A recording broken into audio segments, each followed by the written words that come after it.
Coming home, Dad. Coming home, Dad. Those were Michael James Perry's last words spoken at 6:17 p.m.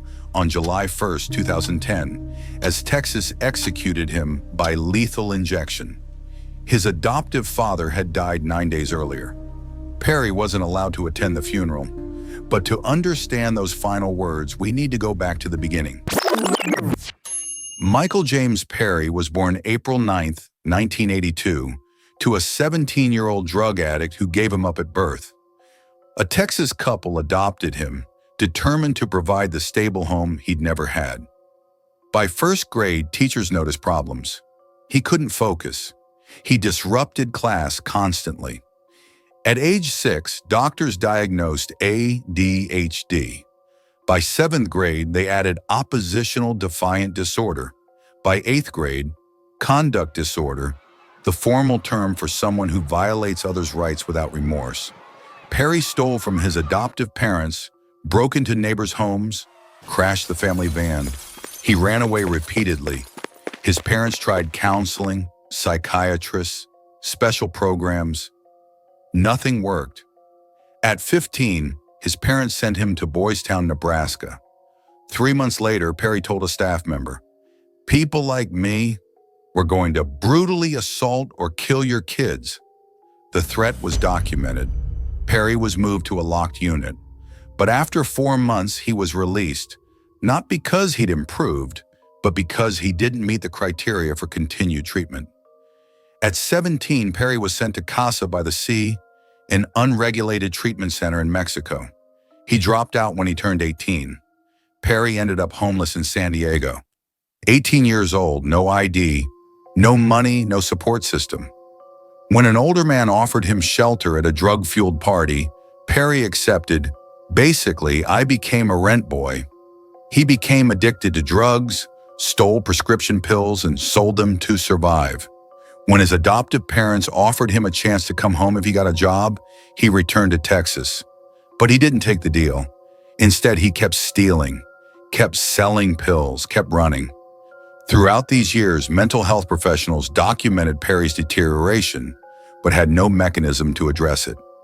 Every institution, family, school, mental health services, juvenile justice, tried to intervene, but none had adequate resources or authority to contain someone like Perry. By 2001, Michael Perry was 19 years old, homeless again, and beyond the reach of any system designed to help troubled youth. Meanwhile, Jason Burkett followed a different but equally destructive path. Born to a mother who used methamphetamine while pregnant, his father Delbert was a career criminal who physically abused Jason, his mother, and siblings. I remember getting woke up and getting shot. Jason witnessed his father shoot his mother and assault her. Despite the abuse, Jason idolized his father. The two young men knew each other for months through mutual acquaintances in Conroe, Texas. At 8:15 p.m. on October 24th, 2001, Sandra Stotler pulled a tray of cookies from her oven. The 50-year-old nurse was preparing for her son Adam's return to their home in a gated Conroe community. By 10:30 p.m., she was dead. Perry and Burkett knew Adam Stotler had money and 2 vehicles, a red 1993 Chevrolet Camaro convertible and an Isuzu Rodeo SUV. On October 24th, they decided they needed new cars. They drove to Sandra's house in Kristen Willis's truck, Burkett's girlfriend. When Sandra answered the door, they told her they were looking for Adam. She said he wouldn't be home for 2 hours. They started to leave, then changed their minds. They returned with a 12-gauge shotgun. Burkett distracted Sandra at the front door, while Perry slipped through a side entrance into the laundry room. He knocked on the back door. When Sandra opened it, Perry shot her in the side. She fell but tried to get up. Perry shot her again, killing her. They wrapped her body in sheets, loaded it into Willis's truck, and drove to Crater Lake, where they dumped the body. It would be found floating 3 days later. After disposing of Sandra's body, Perry and Burkett returned to the gated community with Willis. They waited outside, not knowing the access code. Around 11:30 p.m., Adam Stotler arrived in the Isuzu Rodeo with his friend Jeremy Richardson, 18. Perry and Burkett approached with a fabricated story.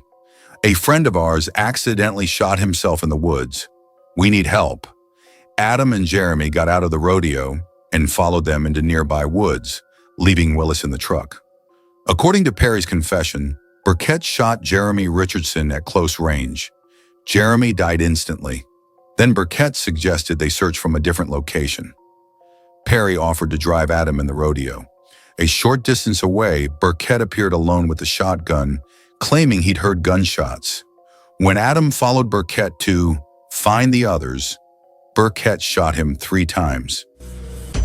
Perry took Adam's wallet and keys, then drove the red Camaro from Sandra's house. That night, witnesses saw Perry and Burkett at a Conroe nightclub, laughing and offering joyrides in their new cars. They told people they'd won the lottery. For 48 hours, they got away with it. On October 26th, Perry was pulled over while driving the Camaro. He fled, crashed, and was arrested using Adam Stotler's stolen ID. He was released on bond. On October 29th, he threatened Kristen Willis with a loaded shotgun. "I have already killed somebody. It's not going to hurt me to kill anyone else." On October 30th, a sheriff spotted the stolen rodeo at a truck stop. Perry and Burkett fled, striking the officer's vehicle. The officer shot out a tire, causing them to crash. Perry suffered a deep arm laceration. Both were captured. In the ambulance, before being formally arrested or read his rights, Perry confessed, "I killed Sandra Stotler." Perry's hospital confession was followed by a formal taped statement providing information only the murderer could have known. Sandra Stotler's exact location in Crater Lake, how she was wrapped in sheets, that she was shot twice, the precise locations of Jeremy Richardson and Adam Stotler's bodies in the woods. Despite the detailed confession, Perry later claimed it was false. He said he was under the influence of drugs, confused from his injury, and not in a mental state to give reliable testimony. His defense team argued the confession was coerced, obtained in a hospital setting while he was injured and without legal representation. Perry maintained his innocence throughout the trial and until his execution, looking directly into cameras and stating, "No, I did not do it."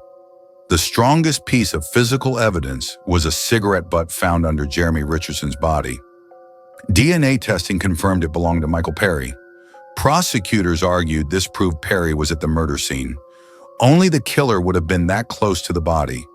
Perry offered 2 explanations. Either he had shared the cigarette with Burkett, or the DNA evidence was faulty or planted. No evidence supported either claim. In February 2003, Perry stood trial for the capital murder of Sandra Stotler. The prosecution presented his confession, the DNA evidence, testimony from Kristen Willis, his use of Adam Stotler's stolen ID, and his threat to Willis.